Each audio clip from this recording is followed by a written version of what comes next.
Tidak semua rezeki datang dari kerja keras. Beberapa datang dari tempat yang seharusnya tidak disentuh. Di sebuah desa kecil, berdiri pabrik tahu sederhana. Bangunannya biasa, produknya murah, dan airnya tidak pernah habis. Awalnya warga bersyukur, lapangan kerja terbuka, pesanan meningkat, tahu mereka terkenal karena tak pernah gagal. Tapi tak ada yang bertanya, air apa yang dipakai pabrik itu. Sampai satu persatu pekerja mulai bermimpi tenggelam. Sampai suara orang mandi terdengar di tengah malam, padahal pabrik sudah kosong. Dan sampai ada yang masuk ke sumur, namun tidak pernah keluar. Ini bukan cerita tentang pabrik, bukan juga tentang tahu. Ini cerita tentang sumur lama yang pernah ditutup tanpa doa, dibuka kembali demi keuntungan, dan akhirnya menagih bayaran dengan cara yang tidak bisa ditolak. Dengarkan sampai akhir, karena apa yang terjadi di desa ini bukan hanya tentang mereka yang bekerja di sana, tetapi tentang apa yang terjadi saat manusia memaksa alam untuk terus memberi tanpa pernah berhenti meminta. Pabrik tahu itu berdiri cepat, terlalu cepat untuk ukuran desa kecil seperti desa Kedung Rejo. Bangunannya sederhana, dinding batako, atap seng, lantai semen yang masih kasar. Tapi hanya dalam waktu 2 bulan, tahu dari pabrik itu sudah memenuhi pasar pagi, warung makan, bahkan dikirim ke desa sebelah. Pemiliknya bernama Pak Wiryo, pendatang. Jarang bicara soal masa lalu. Yang penting sekarang kerja, katanya setiap kali ditanya. Awalnya warga senang. Lapangan kerja baru, harga tahu murah. Pesanan tidak pernah putus. Tidak ada yang curiga. Sampai soal air. Pabrik tahu butuh air banyak. Sangat banyak. Hari pertama produksi, air PDAM desa mati. Hari kedua, mati lagi. Hari ketiga, truk tangki tidak datang. Pekerja mulai gelisah. Kalau begini terus, produksi berhenti, Pak, kata Joko, kepala bagian rebus tahu. Pak Wiryo diam sebentar, lalu berkata pelan, seolah tidak ingin didengar orang lain. Di belakang pabrik, sebenarnya ada sumur lama. Semua pekerja saling pandang. Sumur siapa, Pak? Dulu milik siapa? Pak Wiryo hanya menjawab singkat.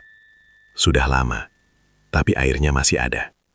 Malam itu juga mereka membersihkan semak di belakang bangunan. Dan di sanalah sumur itu. Lingkaran batu tua. Lumut hitam menempel tebal. Bibir sumur retak-retak. Seolah pernah ditutup lalu dibuka paksa. Bau lembab menyengat.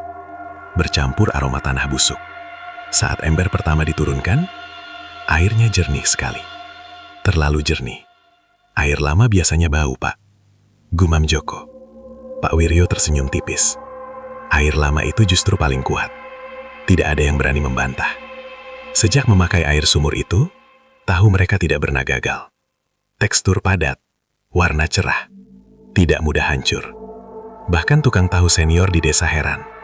Biasanya seminggu pasti ada yang asam. Kata seorang pedagang pasar. Ini kok nggak pernah ya? Pesanan melonjak. Pekerja dipaksa lembur.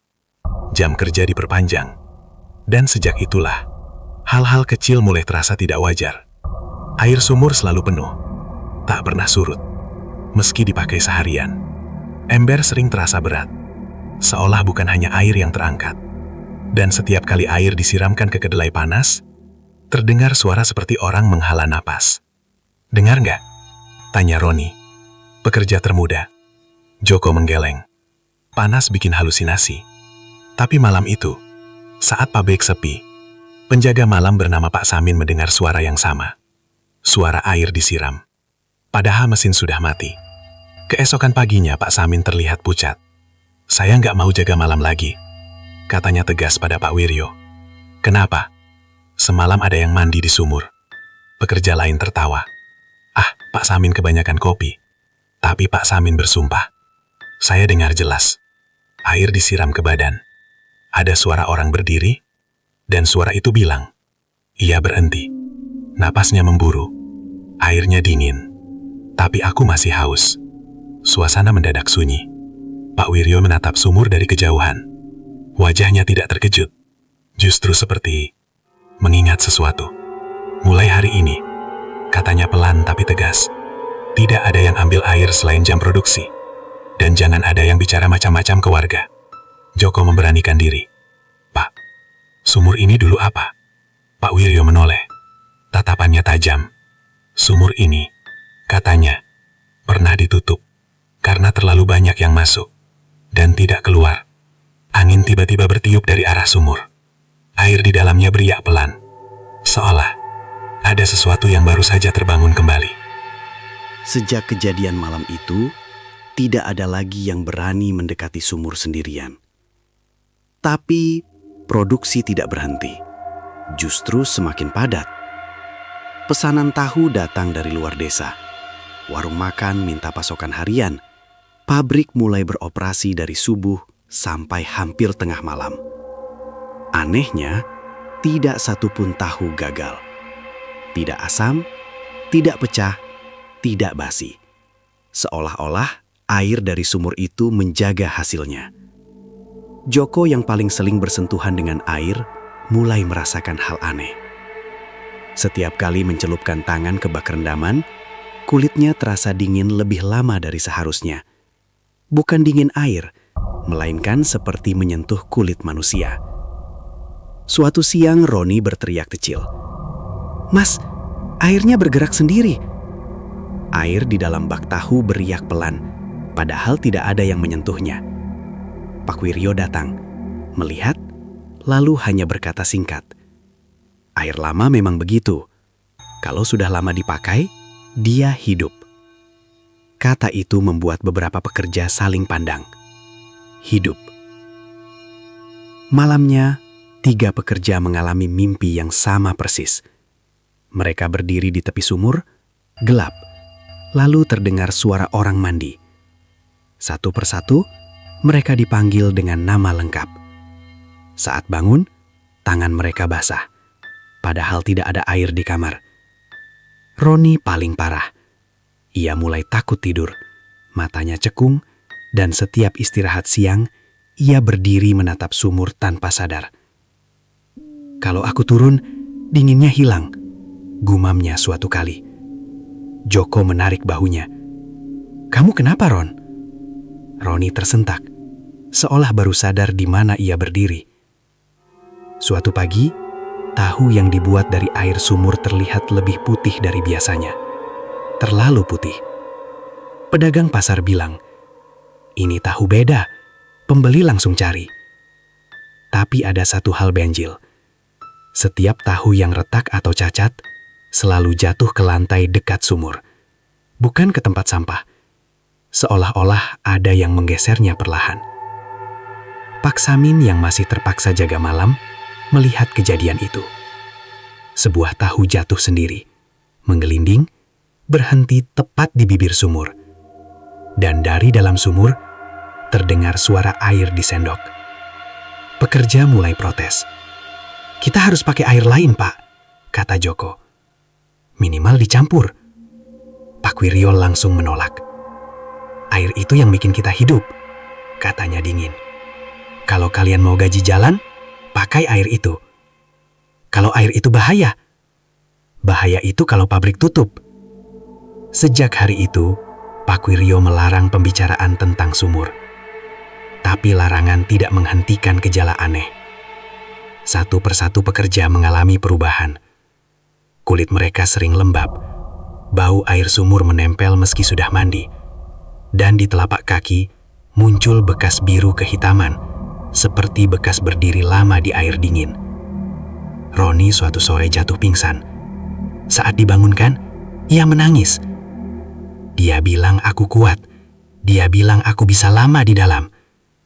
"Siapa, Ron?" tanya Joko panik. Roni menatap sumur. Airnya tenang, terlalu tenang. Yang di bawah. Malam itu, Pak Samin melihat Pak Wiryo berdiri di dekat sumur. Sendirian, berbicara pelan. "Tenang, masih cukup." Air sumur beriak, seperti menjawab. Dan di rumah masing-masing, para pekerja kembali bermimpi. Kali ini, sumur itu tidak kosong. Ada bayangan berdiri di dalamnya, setinggi manusia, Kulitnya pucat seperti tahu mentah, dan suara itu berbisik serempak. Air ini tidak pernah gagal, karena kami yang menjaga. Tidak ada lagi yang mau jaga malam sendirian. Tapi pabrik tetap butuh penjaga. Akhirnya, Pak Samin kembali bertugas. Bukan karena berani, tapi karena butuh uang. Ia hanya minta satu syarat. Lampu di area sumur tidak boleh dimatikan. Pak Wiryo menyetujuinya. Dengan wajah yang sulit ditebak. Jam menunjukkan pukul 23.47. Mesin pabrik sudah lama mati. Hanya suara jangkrik dan dengung lampu neon yang menemani. Pak Samin duduk di kursi plastik dekat pintu belakang. Pandangannya sesekali melirik ke arah sumur. Airnya tenang. Terlalu tenang. Lalu, biur. Suara air disiram ke tubuh. Pak Samin berdiri. Jantungnya berdebar. "Siapa di sana?" teriaknya. Tidak ada jawaban. Biur. Sekali lagi, lebih jelas. Seperti orang menuangkan air ke kepala sendiri. Langkah kaki terdengar. Basah. Pelan. Mengitari sumur. Pak Samin menggenggam senter. Cahayanya menyorot ke bibir sumur. Kosong. Tapi airnya beriak. Dan dari dalam, terdengar suara napas berat. Lampu tiba-tiba berkedip. Dalam satu kedipan, Pak Samin melihat tangan pucat mencengkram bibir sumur. Kukunya panjang, kotor, seolah terendam lama. Ia mundur. Kakinya tersandung ember. Saat lampu menyala kembali, tangan itu sudah tidak ada. Tapi di lantai semen, ada jejak kaki basah. Bukan satu pasang. Banyak. Menuju ke arah ruang produksi. Pak Samin tidak mengejar. Ia lari keluar pabrik dan tidak menoleh lagi.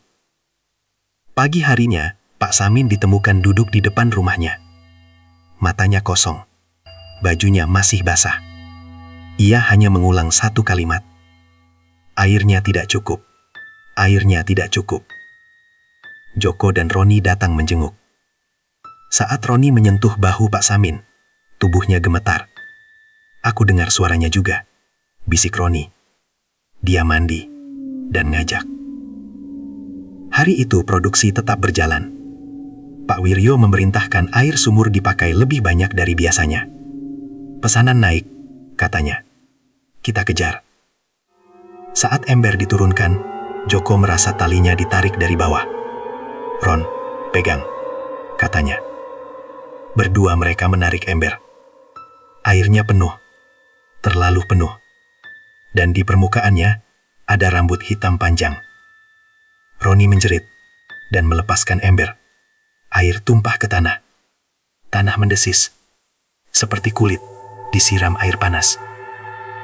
Malam itu, Roni tidak pulang. Motornya ditemukan terparkir di belakang pabrik. Mesinnya dingin, kuncinya masih tergantung. Di dekat sumur, ada sandal Roni, basah. Dan di lantai semen, bekas jejak kaki menyeret menuju bibir sumur. Pak Wiryo berdiri lama di sana. Tidak memanggil, tidak mencari. Ia hanya berkata pelan. Berarti sudah mulai.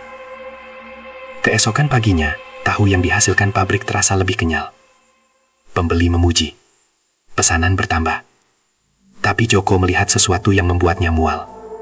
Saat tahu diangkat dari cetakan, ada bekas jari di permukaannya. 5. Jelas. Seolah tahu itu pernah dipegang dari dalam air. Dan dari sumur, kembali terdengar suara. Bukan lagi orang mandi, melainkan suara orang tertawa pelan. Malam turun. Sumur itu kini tidak pernah sepi. Setiap tengah malam, selalu terdengar air disiram. Langkah kaki basah, dan suara seseorang yang sedang membersihkan tubuhnya. Seolah ada penghuni baru, yang airnya bisa mandi dengan tenang. Dan di dalam air, suara itu berbisik. Satu sudah cukup, tapi yang lain masih kotor. Setelah Roni menghilang, desa tidak lagi tenang. Ibu-ibu mulai melarang anaknya jajan tahu dari pabrik. Bapak-bapak membicarakan sumur itu setiap malam di pos ronda. Dan orang-orang tua mulai teringat sesuatu yang lama mereka kubur. Secara harfiah. Orang tua yang masih ingat. Joko mendatangi Mbah Karto, sesepuh desa yang jarang keluar rumah. Begitu mendengar kata sumur di belakang pabrik tahu, wajah Mbah Karto langsung pucat. Sumur itu dibuka lagi, tanyanya lirih. Joko mengangguk. Mbah Karto menarik nafas panjang. Seharusnya tidak boleh. Sumur itu ditutup tanpa doa. Puluhan tahun lalu, sebelum ada pabrik, tanah itu adalah lahan singkong. Di situ tinggal seorang lelaki bernama Pak Darmo, pembuat tahu rumahan. Ia terkenal karena tahunya selalu laku, tak pernah basi, dan murah. Orang-orang iri. Tapi yang lebih aneh, air sumur Pak Darmo tidak pernah habis. Suatu malam, warga mencium bau busuk dari arah sumur. Dan keesokan harinya, Pak Darmo menghilang. Tidak ada jenazah. Tidak ada tanda pergi. Hanya sumur yang airnya berubah keruh kehitaman. Warga panik. Seorang dukun dipanggil. Ia berkata, "Sumur ini sudah dimasuki. Airnya bukan milik kita lagi." Tapi sebelum ritual pembersihan selesai, seorang anak kecil jatuh ke dalam sumur. Mati. Sejak itu warga menutup sumur dengan tergesa-gesa. Tanpa doa. Tanpa penutup layak. Tanah ditimbun. Lalu dilupakan. Sumur yang ditutup tanpa doa. Kata Mbah Karto. Tidak pernah benar-benar tidur. Ia menatap Joko tajam. Siapapun yang membukanya harus menyelesaikan yang tertinggal. Joko pulang dengan kepala penuh. Di pabrik, Pak Wiryo terlihat tenang seperti biasa. Seolah ia sudah tahu segalanya. Malam itu, Joko memberanikan diri bicara. "Pak, Bapak tahu soal Pak Darmo kan?" Pak Wiryo terdiam. "Lama. Aku bukan datang ke sini tanpa alasan," katanya akhirnya. "Sumur itu dulu sumber hidup banyak orang. Dan juga sumber mati." Potong Joko. Pak Wiryo tersenyum tipis. Tidak ada hidup tanpa bayar. Kalimat itu membuat Joko gemetar. Beberapa warga sepakat menutup sumur. Malam Jumat, mereka datang membawa semen, papan, dan doa seadanya. Begitu semen pertama dituang, air sumur naik sendiri. Meluap. Membasahi kaki mereka.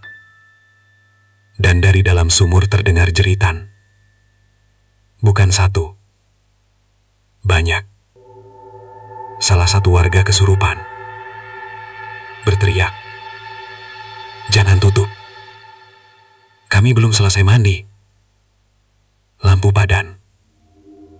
Angin berputar di sekitar sumur. Saat lampu menyala kembali, semen yang dituang retak sendiri. Upaya ditinggalkan. Sejak malam itu, bukan hanya pabrik yang terganggu. Sumur-sumur rumah warga berubah keruh. Air mandi terasa dingin menusuk tulang. Anak-anak mimpi tenggelam. Dan setiap tengah malam, suara orang mandi terdengar bukan hanya dari pabrik, tapi dari arah rumah-rumah yang dulu ikut menutup sumur. Seolah air itu menagih. Di pabrik, produksi semakin meningkat. Pak Wiryo berdiri di tepi sumur. Berbicara pelan. "Kami sudah bayar 1. Nanti menyusul." Air beriak. Di dasar sumur, Bayangan-bayangan berdiri rapat. Tubuh mereka basah. Wajahnya rusak. Dan satu suara yang paling jelas berbisik. Doa tidak menutup kami. Air hanya menunggu. Sejak malam penutupan sumur gagal, pabrik tahu berubah seperti tempat yang tidak mau ditinggalkan. Pintu sering terkunci sendiri, lampu mati tanpa sebab, dan setiap pagi selalu ada air menggenang di lantai produksi, padahal tidak hujan. Pak Wiryo berkata itu hal biasa. Air sumur naik karena tanah lembab, alasannya. Tidak ada yang percaya. Yang pertama menyadari adalah Joko. Setiap pagi, sebelum produksi dimulai, satu ember selalu sudah terisi air dan diletakkan tepat di depan mesin rebus. Tidak ada yang mengaku mengisinya. Tali ember basah, airnya dingin seperti malam. Dan anehnya, ember itu selalu menghadap ke satu pekerja tertentu. Hari Senin menghadap ke Randy, hari Selasa ke Bowo, hari Rabu ke Joko. Joko merasakan lututnya lemas saat menyadari hal itu. Randy adalah orang yang paling sering lembur, tubuhnya kuat, tidak banyak bicara. Suatu siang, ia mengeluh pusing. Kayak ada air masuk telinga, katanya sambil memijat kepala. Sore harinya, ia muntah air, bukan makanan, air bening, berbau sumur. Malam itu, Randy tidak pulang. Keesokan paginya, sepatunya ditemukan di tepi sumur, rapi, menghadap ke dalam. Tidak ada teriakan, tidak ada bekas perlawanan, seolah ia pergi sendiri. Setelah Randy hilang, papan jadwal kerja berubah. Nama Randy yang dicoret muncul kembali, ditulis dengan air. Tulisan itu menetes pelan, seperti berkeringat. Pak Wiryo melihatnya dan berkata tenang, "Biarkan, dia masih kerja." Kata-kata itu membuat pekerja lain mundur ketakutan. Bowo adalah orang kedua. Ia mencoba kabur, mengundurkan diri, bahkan tidak mengambil gaji terakhir. Malam sebelum pergi, ia bermimpi berdiri di dasar sumur. Air setinggi dada. Di sekelilingnya, orang-orang berdiri diam. Salah satu dari mereka berbisik, "Kalau keluar, air ikut." Bowo terbangun dengan nafas memburu. Seluruh lantai rumahnya basah. Ia ditemukan keesokan harinya di kamar mandi, tenggelam di bak air setinggi lutut. Pekerja tersisa ingin berhenti bersama-sama. Joko memimpin, tapi Pak Wiryo menghadang. "Kalian boleh pergi," katanya, "tapi pabrik ini tetap jalan. Tanpa kami, air sudah cukup." Malam itu, mesin pabrik menyala sendiri. Air mengalir ke bak, api menyala di tungku. Tidak ada manusia, tapi produksi berjalan. Joko berdiri di tepi sumur. Airnya beriak pelan. Di permukaannya, ia melihat bayangan Randy, Bowo, dan Roni. Mereka tidak marah, mereka tersenyum. "Turun, Jo," suara itu berbisik. "Kerjanya masih banyak." Joko mundur, air memercik ke kakinya, dingin, menarik. Malam itu satu ember kembali terisi. Kali ini diletakkan tepat di depan Joko. Di dinding muncul tulisan baru dari air yang menetes. Yang dipilih tidak bisa menolak. Dan dari dalam sumur terdengar suara orang mandi. Bukan satu, banyak. Setelah Bowo ditemukan mati, seharusnya pabrik tutup. Tapi yang terjadi justru sebaliknya. Pesanan tahu meledak. Truk datang hampir setiap hari. Pedagang dari kota ikut antri. Nama pabrik itu mulai dikenal karena tahunya beda. Lebih padat, lebih awet, dan selalu tersedia. Tidak peduli siapa yang hilang. Pekerja tersisa bisa dihitung dengan jari. Joko, 2 orang baru dari desa sebelah, dan Pak Wiryo. Yang aneh, 2 pekerja baru itu seperti tidak pernah bertanya apa-apa. Mereka hanya bekerja, diam, dan pulang selalu menjelang maghrib. tidak pernah menatap sumur. Seolah mereka tahu. Mesin pabrik sering menyala sendiri di malam hari. Joko pernah datang pagi-pagi dan mendapati tahu sudah tertata rapi, masih hangat. Tidak ada jejak kaki manusia, hanya lantai basah dan bau air sumur yang kuat. Di dalam tahu kadang terlihat serat hitam, seperti rambut yang terurai halus. Jika dibuang, tahu itu selalu kembali ke rak produksi. Joko mulai sakit. Batuknya basah. Setiap batuk, ada air keluar dari mulutnya. Kulit telapak kakinya mengelupas. Selalu dingin, selalu lembab. Di cermin, matanya terlihat lebih cekung. Seperti orang yang jarang naik ke darat. Malam hari ia sering terbangun mendengar suara air menetes dari langit-langit kamar, padahal atapnya kering.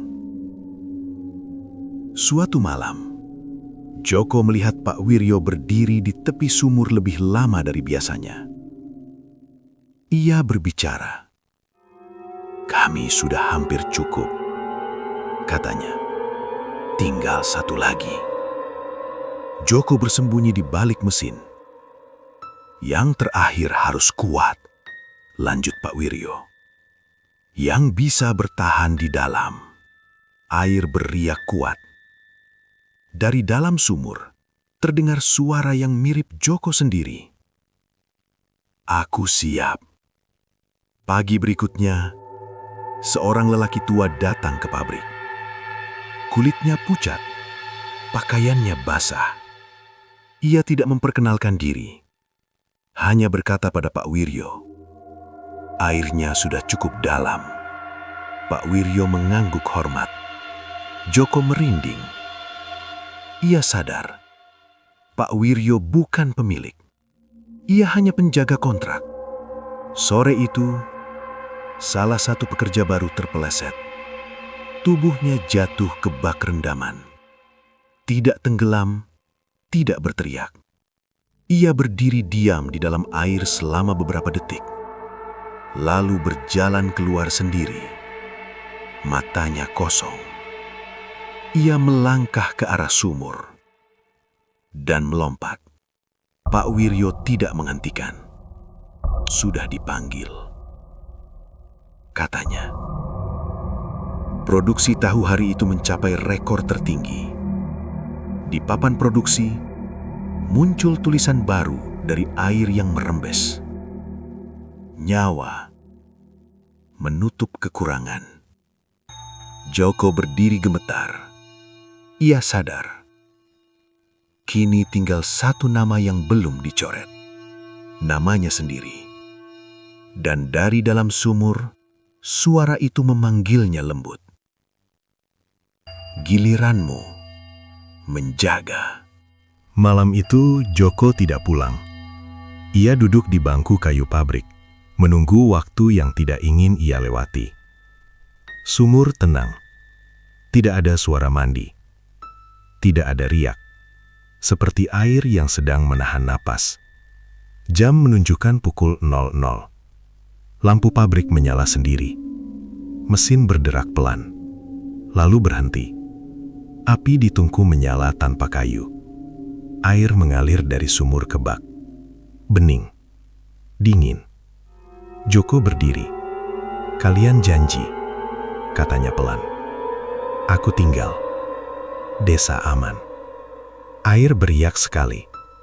Satu bayangan muncul di permukaan. Bukan Pak Darmo. Bukan Roni. Itu Joko. Versi lain dirinya. Kulitnya pucat. Matanya kosong. "Kau tidak tinggal," kata bayangan itu. "Kau menggantikan." Dari dalam sumur, suara-suara naik bersamaan. Suara pekerja yang hilang. Suara orang-orang lama yang pernah jatuh. Suara Pak Wiryo. "Kami tidak mati," kata mereka. "Kami bekerja." Joko tersadar. Tidak ada penjaga. Tidak ada pemilik. Hanya yang terakhir turun menjadi penghubung. Joko melangkah ke bibir sumur. Airnya dingin, tapi tenang. Ia melepas sepatunya, menaruhnya rapi, seperti Randy dulu.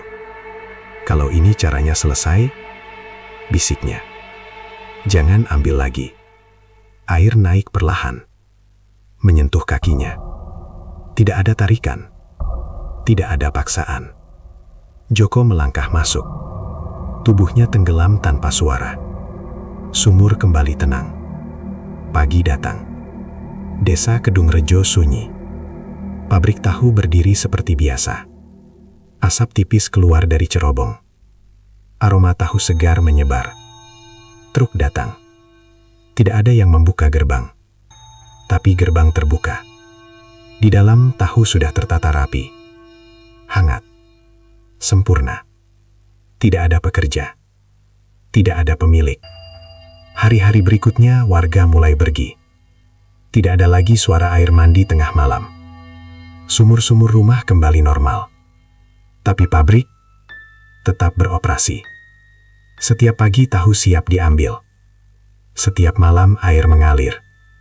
Tanpa manusia. Tanpa suara. Beberapa bulan kemudian pabrik itu kosong. Bangunannya mulai runtuh. Atap bocor. Mesin berkarat. Tapi sumur di belakangnya masih penuh. Airnya jernih. Jika ada yang mendekat terlalu lama, ia bisa melihat bayangan di dalam air. Seorang pria berdiri diam. Matanya terbuka. Tidak berkedip. Menunggu. Dan di malam tertentu, saat desa benar-benar sepi, terdengar suara air disiram ke tubuh.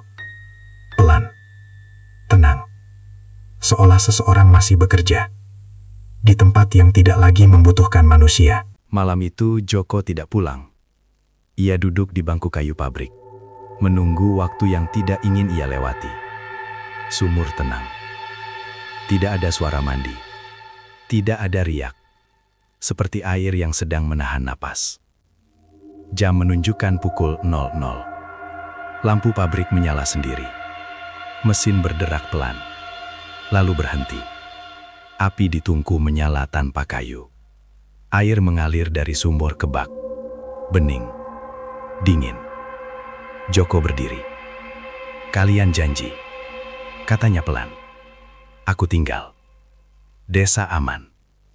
Air beriak sekali. Satu bayangan muncul di permukaan. Bukan Pak Darmo. Bukan Roni. Itu Joko. Versi lain dirinya. Kulitnya pucat. Matanya kosong. Kau tidak tinggal. Kata bayangan itu. Kau menggantikan. Dari dalam sumur, suara-suara naik bersamaan. Suara pekerja yang hilang. Suara orang-orang lama yang pernah jatuh. Suara Pak Wiryo. Kami tidak mati. Kata mereka. Kami bekerja. Joko tersadar. Tidak ada penjaga. Tidak ada pemilik. Hanya yang terakhir turun. Menjadi penghubung. Joko melangkah ke bibir sumur. Airnya dingin. Tapi tenang. Ia melepas sepatunya. Menaruhnya rapi. Seperti Randy dulu. Kalau ini caranya selesai. Bisiknya. Jangan ambil lagi. Air naik berlahan. Menyentuh kakinya. Tidak ada tarikan. Tidak ada paksaan. Joko melangkah masuk. Tubuhnya tenggelam tanpa suara. Sumur kembali tenang. Pagi datang. Desa Kedungrejo sunyi. Pabrik tahu berdiri seperti biasa. Asap tipis keluar dari cerobong. Aroma tahu segar menyebar. Truk datang. Tidak ada yang membuka gerbang. Tapi gerbang terbuka. Di dalam, tahu sudah tertata rapi. Hangat. Sempurna. Tidak ada pekerja. Tidak ada pemilik. Hari-hari berikutnya, warga mulai pergi. Tidak ada lagi suara air mandi tengah malam. Sumur-sumur rumah kembali normal. Tapi pabrik tetap beroperasi. Setiap pagi, Tahu siap diambil. Setiap malam, air mengalir. Tanpa manusia. Tanpa suara. Beberapa bulan kemudian, pabrik itu kosong. Bangunannya mulai runtuh. Atap bocor. Mesin berkarat. Tapi sumur di belakangnya masih penuh. Airnya jernih. Jika ada yang mendekat terlalu lama, ia bisa melihat bayangan di dalam air. Seorang pria berdiri diam. Matanya terbuka. Tidak berkedip. Menunggu. Dan di malam tertentu, saat desa benar-benar sepi, terdengar suara air disiram ke tubuh. Pelan. Tenang. Seolah seseorang masih bekerja di tempat yang tidak lagi membutuhkan manusia.